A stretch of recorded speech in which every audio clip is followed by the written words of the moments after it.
Assalamualaikum warahmatullahi wabarakatuh. Pada pertemuan hari ini, pertemuan kita yang keempat, kita akan membahas 4 subtopik. Sebenarnya agak berbeda dengan di RPS karena setelah Ibu tinjau kembali, sepertinya urutannya memang agak terbalik. Di UTS itu lebih baik kalau mulai dari inferensi dan argumen, kemudian predikat dan domain variabel, himpunan kebenaran, pengenalan kuantor, jadi minggu depan kuantor dan negasinya lebih dalam, selanjutnya pembuktian dalam matematika. Nah, kita bahas ini dulu untuk pertemuan hari ini. Jadi, UTS nanti sampai pembuktian dalam matematika ya. Nah, untuk subtopiknya di pertemuan hari ini ada 4. Kita masuk ke subtopik yang pertama, yaitu inferensi dan argumen. Apa sih itu inferensi? Inferensi adalah proses penarikan kesimpulan dari beberapa proposisi. Proposisi di sini berarti kalimat gitu ya nanti. Jadi bukan proposisi yang seperti definisi atau istilah dalam matematika yang awal Ibu jelaskan, tapi di sini proposisi itu lebih sederhana, seperti kalimat yang kita tahu secara fakta benar atau salah, atau secara kesepakatan dia benar atau salah gitu kalimat ya, proposisi itu. Kemudian argumen. Argumen atau dalil adalah kumpulan proposisi sedemikian sehingga salah satu dari proposisinya ditegaskan menurut proposisi yang lainnya. Proposisi yang ditegaskan itu disebut konklusi, sedangkan proposisi yang menegaskan disebut premis. Jadi ada sekumpulan proposisi, proposisi yang menegaskan itu ada banyak sampai menuju ke satu konklusi proposisi yang ditegaskan itu. Nah, suatu argumen itu bukan mengenai benar atau salah. Kalau kalimat kemarin kan kita dia ngomong benar atau salah, tapi kalau argumen itu mengenai sah atau valid dan tidak sah atau tidak valid. Jadi bukan benar salah, tapi sah atau valid gitu ya. Nah, contohnya di sini Ibu punya sekumpulan proposisi atau argumennya. Ini ada 3 proposisi. Yang pertama, jika seseorang adalah orang Indonesia, maka ia belum pernah ke bulan. Jadi ini kalimatnya implikasi ya dengan kalimat awalnya seseorang adalah orang Indonesia, kalimat keduanya itu ia belum pernah ke bulan. Dan proposisi kedua, Habibie adalah orang Indonesia. Yang ketiga, oleh karena itu Habibie belum pernah ke bulan. Berarti ketika ini bisa kelihatan ya kalau dia adalah konklusi karena ada kata oleh karena itu. Nah, proposisi 1 dan 2 inilah yang disebut premis karena dua proposisi ini yang menegaskan jadi proposisi yang ketiga. Itu konklusi. Argumen ini itu dapat dituliskan sebagai berikut. Jika P seseorang adalah orang Indonesia, maka ia belum pernah ke bulan P, maka Q. Habibie orang Indonesia, berarti P. Oleh karena itu Habibie belum pernah ke bulan. Jadinya Q, belum pernah ke bulan. Jadi jika P maka Q dan P, konklusinya Q. Nah, suatu argumen dikatakan sah atau valid jika argumen tersebut dinyatakan dalam suatu implikasi. Implikasi itu kan berarti ada jika, maka. Jikanya itu adalah premisnya, makanya itu ada konklusinya yang merupakan tautologi. Jadi implikasinya itu berupa tautologi, berarti selalu bernilai benar untuk kemungkinan apapun. Untuk menunjukkan apakah argumen berikut sah, argumen ini tadi yang kita punya, jika P yang tadi, jika seseorang adalah orang Indonesia maka dia belum pernah pergi ke bulan, Habibie orang Indonesia, maka Habibie belum pernah ke bulan. Harus ditunjukkan implikasi ini, jika P maka Q dan P maka Q, jadi implikasi premisnya ke konklusi, berarti jika P maka Q dan P maka Q. Jadi dari sini ke Q ya, ke kesimpulan, premis ke kesimpulan. Jadi penghubung premis 1 dan premis kedua itu adalah dan ya. itu merupakan tautologi. Jadi harus ditunjukkan implikasi itu tautologi. Nah, di sini berarti kita punya ada dua kan, ada dua kalimat atau pernyataan atau proposisi pernyataannya P dan Q, berarti kemungkinannya ada 4, BBSS, BSBS. Jika P maka Q, berarti kita punya BSBB. Jika P maka Q dan P, berarti ini dan B, berarti B dan BB, S dan BS, B dan SS, B dan SS. Jika ini, maka ini, gitu kan? Jika ini, maka ini. Berarti jika B, maka B itu benar, jika S, maka S itu benar, jika S, maka B benar, jika S, maka S benar. Karena jika maka itu bernilai salah, jikanya itu bernilai benar, dan makanya bernilai salah, baru dia salah. Di sini kan nggak ada. Berarti dia nilai kebenarannya adalah selalu bernilai benar. Jadi ini merupakan tautologi gitu ya. Jadi dia argumen ini adalah sah. Tuh.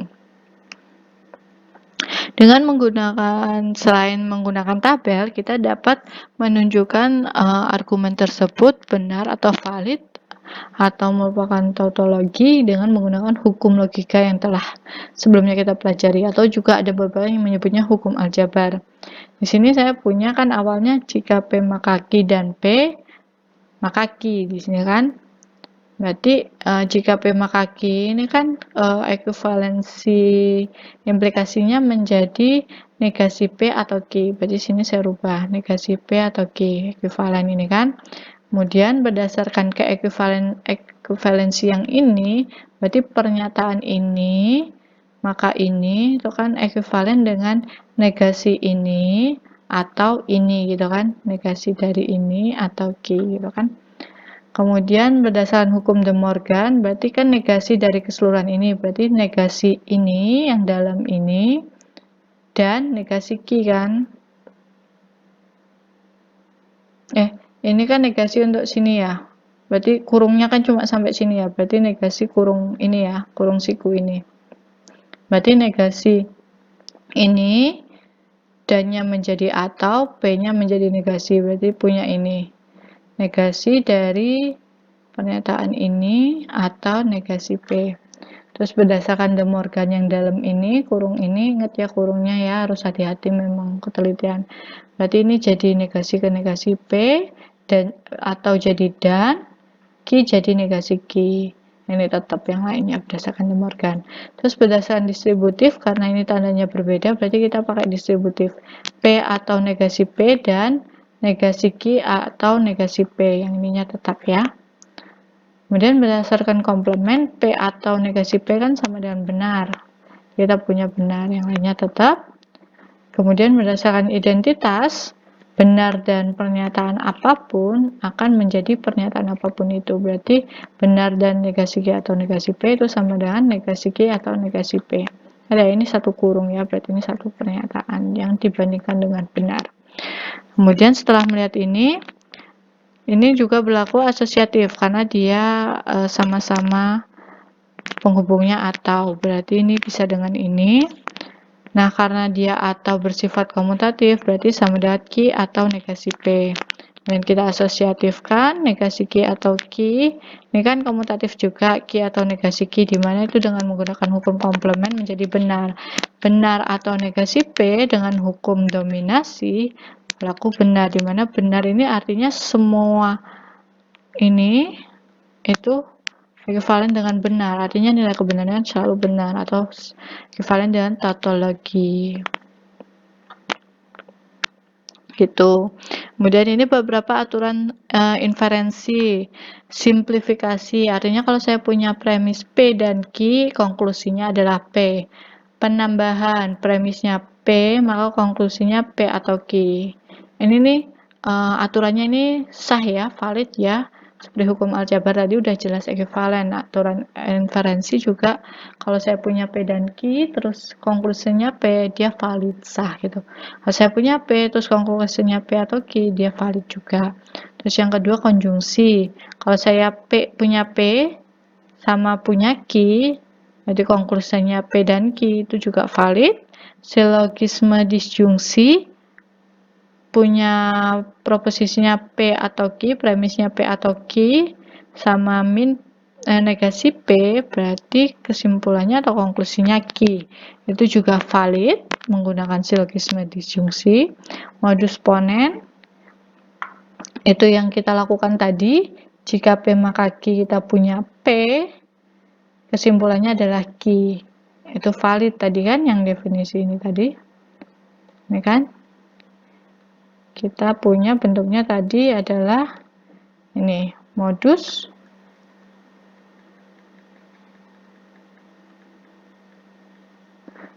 ponens. Nah, kalau modus tollens, kita punyanya jika P maka Q dan negasi Q. Konklusinya adalah negasi P. Itu baru valid. Kalau negasi Q, konklusinya dia tidak valid. Yang selanjutnya, silogisme hipotesis. Jika P maka Q, terus kita punya Q maka R, maka kesimpulannya atau konklusinya yang valid adalah jika P maka R. Jadi kayak menyambung gitu ya. Transitif absorpsi. Jika P maka Q, konklusinya adalah jika P maka P dan Q gitu ya. Ini absorpsi pakai hukum atau aturan inferensi absorpsi. Kalau dilema konstruktif itu jika P maka Q dan jika R maka S, kemudian proposisi yang keduanya P atau R, konklusi yang valid adalah Q atau S. Berarti di sini ada 4 jenis kalimat gitu kan, 4 ide P, Q, R, S gitu. Tapi ada 2 proposisi majemuk ini dan proposisi majemuk ini. Konklusinya adalah Q atau S. Sedangkan dilema destruktif adalah jika P maka Q dan R maka S, kemudian proposisi selanjutnya negasi Q atau negasi S, konklusinya adalah negasi P atau negasi R.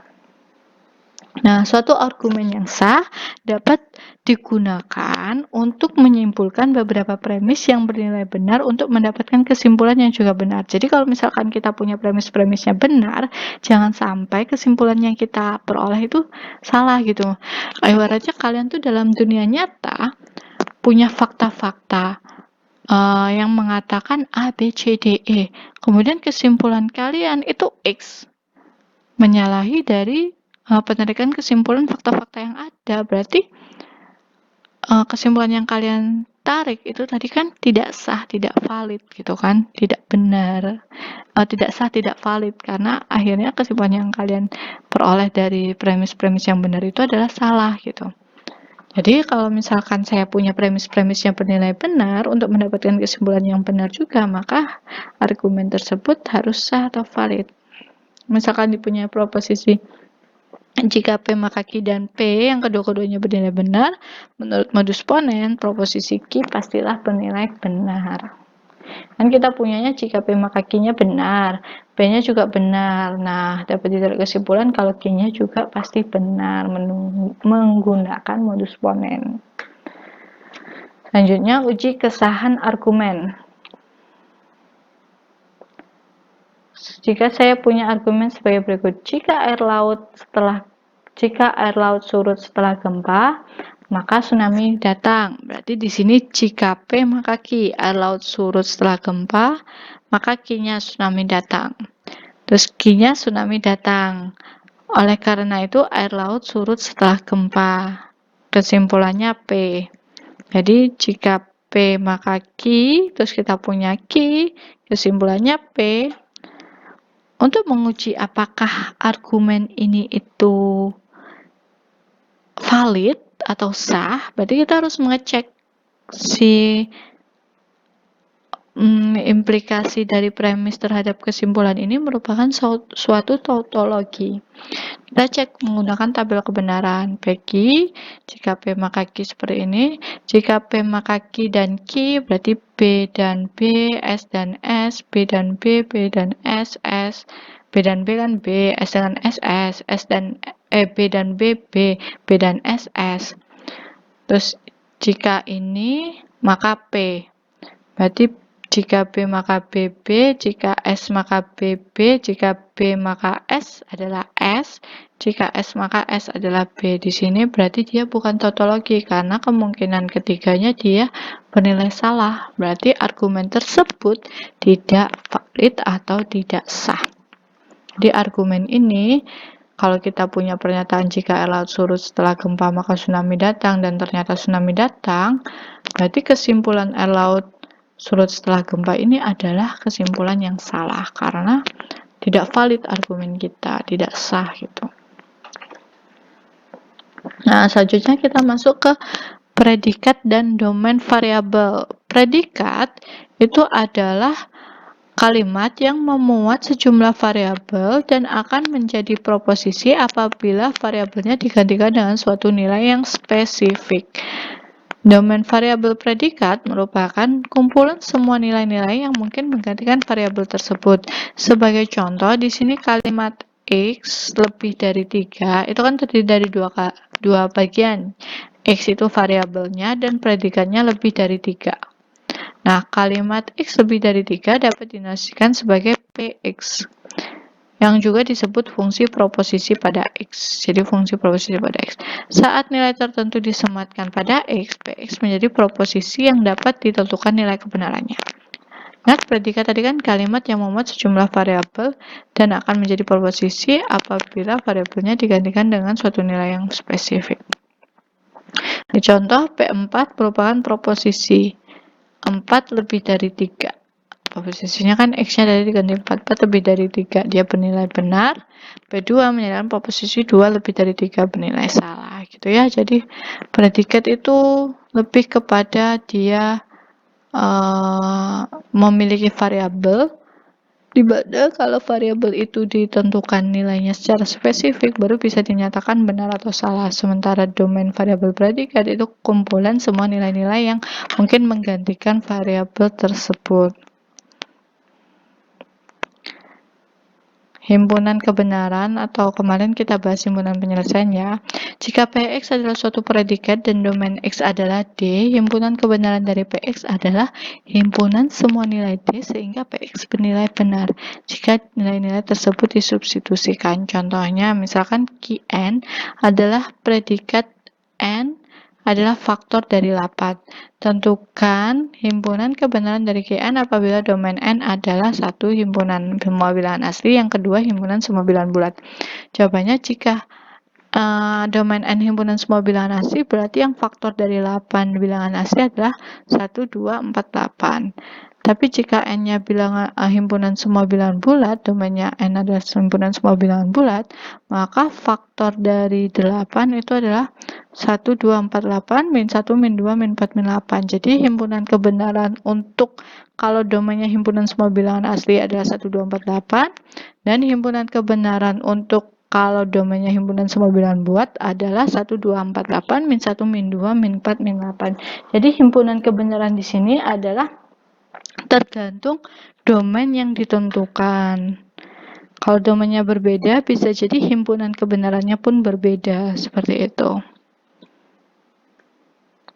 Kemudian kita akan mengenal sedikit mengenai kuantor.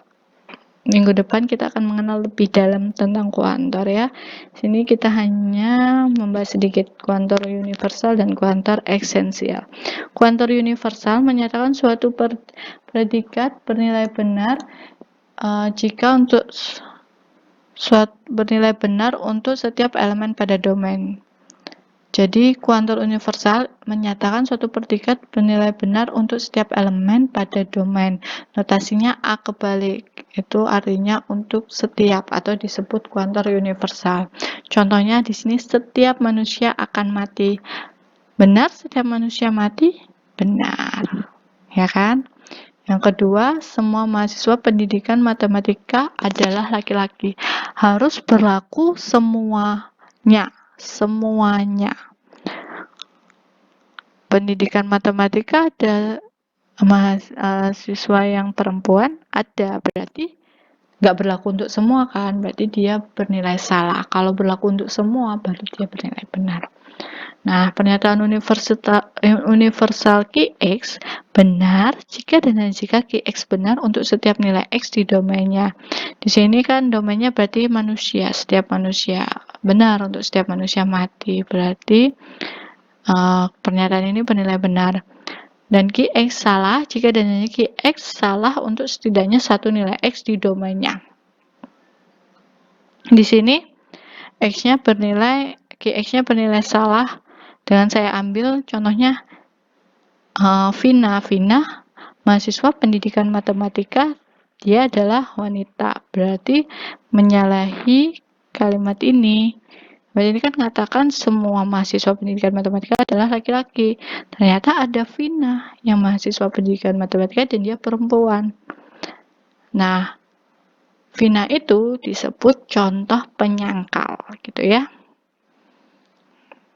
Selanjutnya, kuantor eksistensial menyatakan terdapat satu atau lebih elemen pada domain yang bernilai benar.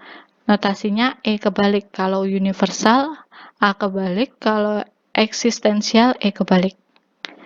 Itu artinya terdapat dan disebut kuantor eksistensial. Contohnya, terdapat mahasiswa PM1A berasal dari luar Jawa. Bernilai benar. Ada kan? Terus yang kedua, ada mahasiswa mengulang pada kelas ini. Ada? Tidak ada kan? Berarti salah. Jadi pernyataan eksistensial PX benar jika dan hanya jika PX benar untuk setidaknya satu nilai X di domainnya. Kalau kalian sudah menemukan satu aja mahasiswa PM1A yang berasal dari luar Jawa, maka dia bernilai benar dan memang ada satu yang berasal dari Papua. Jadi dia bernilai benar untuk pernyataan pertama. Kemudian PX bernilai salah jika dan hanya jika PX salah untuk setiap nilai X di domainnya. Yang nomor 2, ada mahasiswa mengulang pada kelas ini. Domainnya itu kan mahasiswa kelas ini. Nyatanya mahasiswa di kelas ini nggak ada yang mengulang. Mereka semua adalah mahasiswa baru. Berarti nomor 2 ini bernilai salah karena semua mahasiswa di kelas ini bukan mahasiswa mengulang. Jadi, salah untuk setiap nilai X di domainnya. Untuk setiap mahasiswa di dalam sini, dia tidak ada yang mengulang. Gitu ya. Nah, sekilas penjelasan dari Ibu. Kalau misalkan memang ada beberapa materi dari subtopik ini yang kalian masih kurang jelas, silahkan ditanyakan. Kita diskusikan di grup seperti biasa. Ibu akhiri, wassalamualaikum warahmatullahi wabarakatuh.